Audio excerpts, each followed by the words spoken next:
क्या आप भी जानना चाहते हैं कि जन्म कुंडली के माध्यम से किस तरह से आर्थिक स्थिति का विचार किया जाता है, अर्थात आपके पास में कितना धन होगा, आपकी वित्तीय स्थिति क्या रहने वाली है, आपकी फाइनेंशियल कंडीशन क्या रहने वाली है। साथ ही साथ लोगों को ये जानना होता है कि क्या विवाह के पहले और विवाह के बाद यानी कि बिफोर मैरिज और आफ्टर मैरिज फाइनेंशियल कंडीशन में क्या वेरिएशन आने वाला है। क्या विवाह के बाद में आर्थिक स्थिति में सुधार होगा या विवाह के बाद में आर्थिक स्थिति में गिरावट देखने में मिलेगी। इस तरह के प्रश्नों को ज्योतिष शास्त्र के माध्यम से सुलझाया जा सकता है। यदि आप भी इन प्रश्नों के उत्तर जानना चाहते हैं तो आपको आज के कार्यक्रम को अवश्य ही देखना चाहिए। नमस्कार, मैं यशराज तिवारी आज आप सभी के सम्मुख उपस्थित हुआ हूँ द एस्ट्रोलॉजी शो के एपिसोड नंबर 174 को लेकर।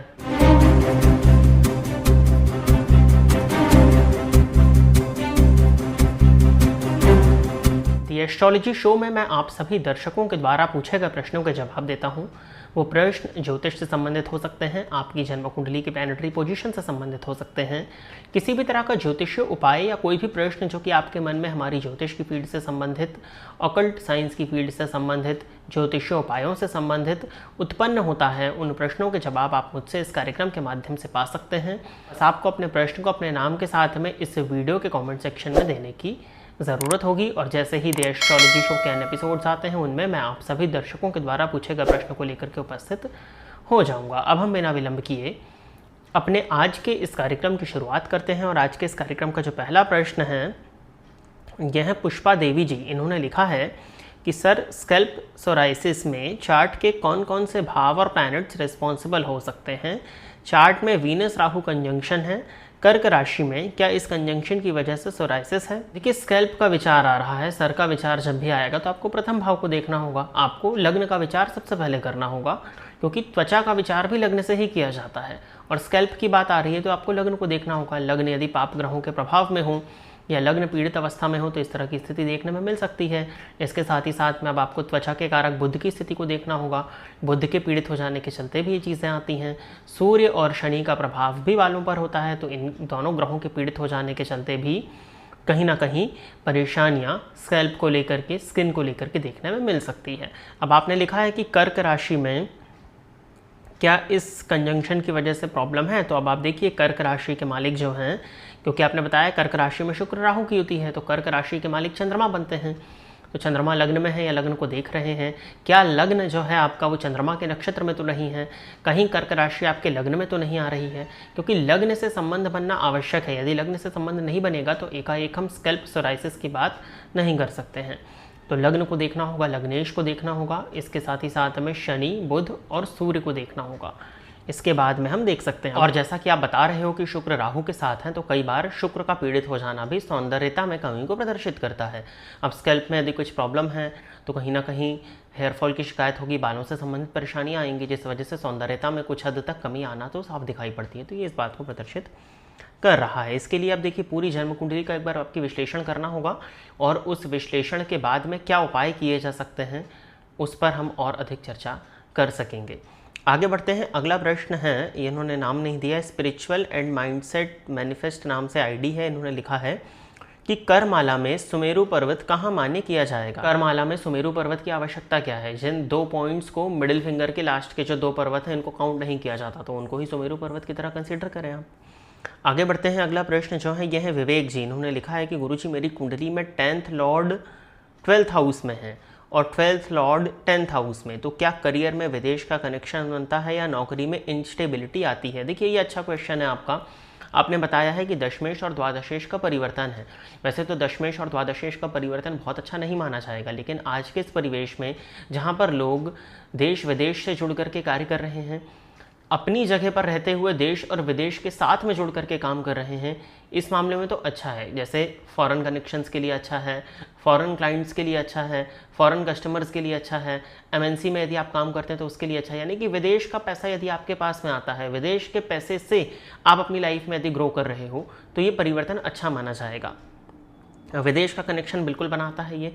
यदि आपकी कुंडली में विदेश भाव का स्वामी मजबूत स्थिति में है, चतुर्थेश की स्थिति थोड़ी कमज़ोर हो जाती है या लग्नेश आपकी कुंडली में बली है और आप विदेश जाना चाहते हो तो बिल्कुल आपकी कुंडली में विदेश जाने के योग इस प्लैनेटरी पोजीशन के चलते बन जाएंगे। लेकिन यदि आप स्वदेश में रह करके ही काम कर रहे हैं, यहीं की कंपनी के लिए काम करते हैं, तो कहीं ना कहीं करियर में उतार चढ़ाव फ्लक्चुएशंस देखने में मिलता है। बॉस के साथ में रिलेशंस कई बार ख़राब देखने में मिल जाते हैं। हालांकि परिवर्तन हो जाने के कारण एक प्लस पॉइंट है कि करियर में फ्लक्चुएशन और इंस्टेबिलिटी रहती है, लेकिन एक नौकरी यदि जाती है तो उससे बेहतर नौकरी आपको देखने में मिल जाती है, क्योंकि राशि का परिवर्तन हुआ है। तब ये कौन से ग्रह हैं, इन सब पर विचार करके और एग्जैक्ट फल कथन हम इस विषय पर कर सकते हैं। आगे बढ़ते हैं। अगला प्रश्न जो है ये रितु जी हैं, इन्होंने लिखा है कि सर शादी के बाद अचानक पति की फाइनेंशियल कंडीशन बहुत ख़राब हो जाए तो यह सिर्फ पति की कुंडली से देखेंगे या पत्नी की कुंडली से में भी इसका संकेत होता है? निर्भर करता है कि आपके पति क्या करते हैं। यदि वो बिजनेस करते हैं जहाँ पर उनकी डेली इनकम होती है तो डेली इनकम का विचार भी सप्तम भाव से होता है, तो इसको देखना होगा। बाकी अगर हम बृहद रूप से इस प्रश्न को देखें और समझने का प्रयत्न करें तो बिल्कुल विवाह के बाद में यदि फाइनेंशियल कंडीशन में गिराव देखने में आपको मिल रहा है तो कहीं ना कहीं पति और पत्नी दोनों की कुंडली को मिलान करके देखना होगा कि क्या स्थिति है। हो सकता है, सामान्यतः ये भी हो सकता है ना कि पति की कुंडली में कोई शादी के बाद में कोई बुरी दशा शुरू हो गई हो, जिस वजह से उसके कामकाज में परेशानियां आ रही हैं, इनकम जनरेशन में उसको कमी देखने में मिल रही है, तो हो सकता है ये चीज़। कई बार क्या होता है कि पत्नी की जन्म कुंडली में कोई इस तरह की विपरीत दशा चल रही हो जो कि बहुत स्ट्रांगली पति को अफेक्ट कर दे, तो दोनों की कुंडली को मिला करके अपन उसका अध्ययन करेंगे और फिर एक सही निष्कर्ष तक पहुंच सकते हैं। तो मैं ये नहीं कह सकता हूं यहाँ पर कि पत्नी की कुंडली की वजह से पति की लाइफ में फाइनेंशियल प्रॉब्लम्स आई, क्योंकि उसकी लाइफ में यदि फाइनेंशियल प्रॉब्लम्स, किसी भी व्यक्ति की लाइफ में यदि फाइनेंशियल प्रॉब्लम्स आना लिखा है और यदि उस व्यक्ति के आने के बाद होना लिखा है तो वो फाइनेंशियल प्रॉब्लम वाली घटना को घटित कराने के लिए उस व्यक्ति का आगमन भी होगा, आप कुछ नहीं कर सकते हो। तो पहले तो दोनों की कुंडलियों का मिलान करके अपने को देखना पड़ेगा कि क्या पति की कुंडली में प्रॉब्लम है या पत्नी की कुंडली में प्रॉब्लम है। यदि कोई नॉर्मल सी प्रॉब्लम है तो वो अपने आप सॉल्व हो जाएगी, यदि कोई मेजर प्रॉब्लम है तो उसकी रेमेडीज़ करने की फिर आवश्यकता वहाँ पर पड़ जाती है। और अगला प्रश्न जो है ये आकाश जी हैं, इन्होंने लिखा है कि अगर 11th हाउस में राहु हो और 11th लॉर्ड कमज़ोर हो तो क्या व्यक्ति को अचानक बहुत पैसा मिल सकता है लेकिन पैसा टिकता नहीं है? देखिए, अगर एकादशेश कमज़ोर है, राहु तो सबसे पहले छाया ग्रह है, राहु जिसके घर में बैठता है उसके जैसा स्वरूप धारण कर लेता है। यदि राहु अधिष्ठित राशि के स्वामी मजबूत स्थिति में है तो राहु आपको अच्छा फल देगा।